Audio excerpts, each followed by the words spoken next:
Good morning, my dollar bimbos. It is I, the villainous valuer of vintage volumes. And I am back with another mail call. This one is from the one, the only, Comics Dune? Dune Comics? Comics Dune. Comics Dune. Dune Comics. I don't remember which one. AKA the WhatNot. This is probably an old package, because I actually haven't been on WhatNot in a couple weeks, and this is from WhatNot.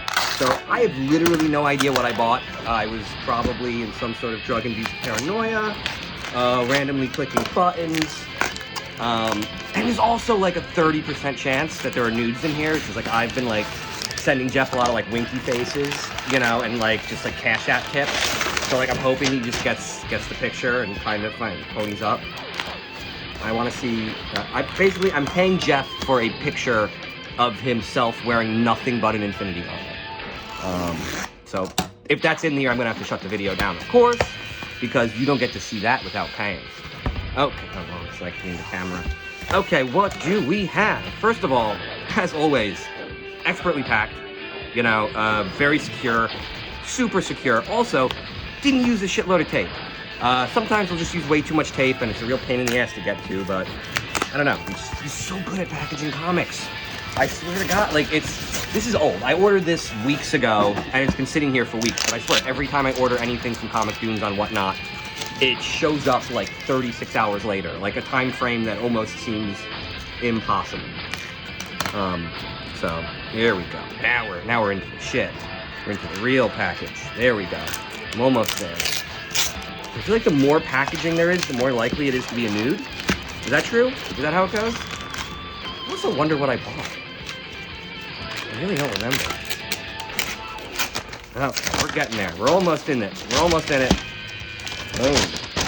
And we are here. Oh, I don't want to look at the packing slip. I want surprises. Okay, what do we got?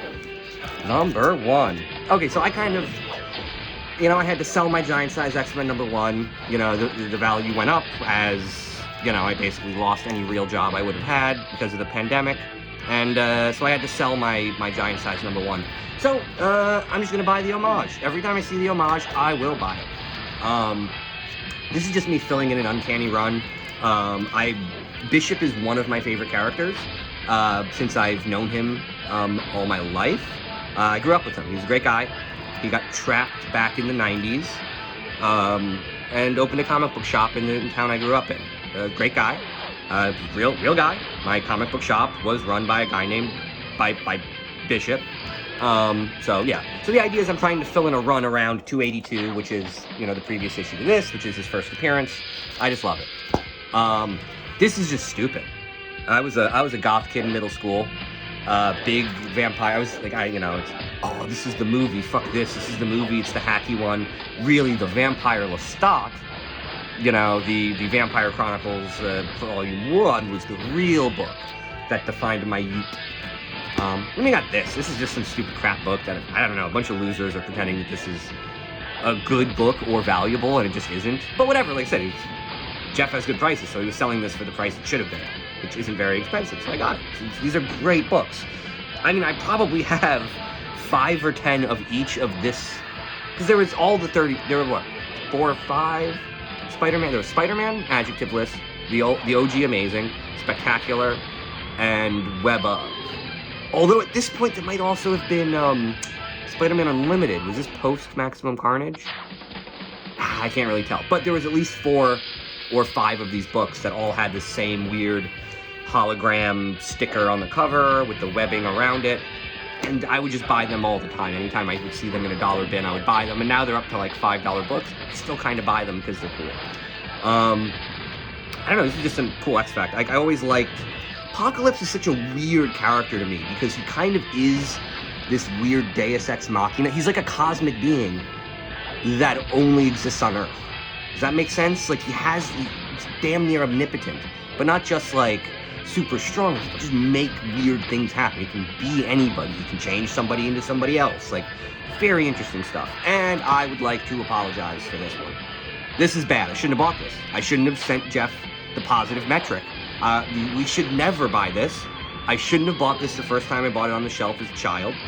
This might literally have been the thing this might have been the bubble breaker for Marvel, right?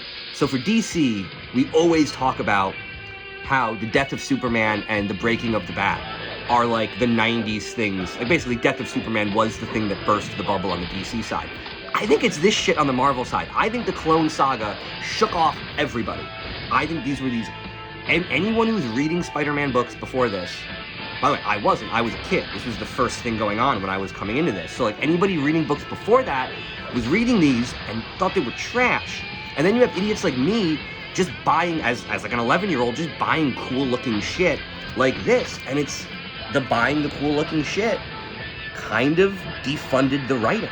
You know, if they can just do this and get me to buy it, by the way, twice. I've now bought this twice, 20 years apart. You know, if somebody's going to buy a poorly written book with a shiny cover, then they will not sell well-written books. They just don't have to. But like I said, I love it. This was my poorly written book. Free Ben Reilly. I don't know what he's up to nowadays, but I feel like the Ben Reilly they're writing about isn't my Ben Reilly. He was a righteous guy. Yeah, but that's it. This was a pretty good run. Wow, I actually did pretty good.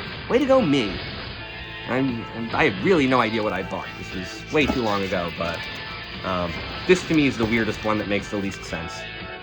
I kind of want to look at this. I don't know, I'll look at it later. I might do a video about this later, because it is so weird. It is such a...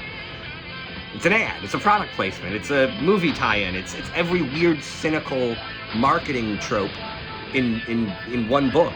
It's also like stupid and goth, and it doesn't even look that good. It doesn't really... Right? It's kind of cheap. It doesn't feel like it was done by a comic book company. Like, I don't know who Innovation is. So this is really interesting to me, and I might build out this run. There we go. Thanks again to Comic Dunes, the best dealers around. Good night and good issues.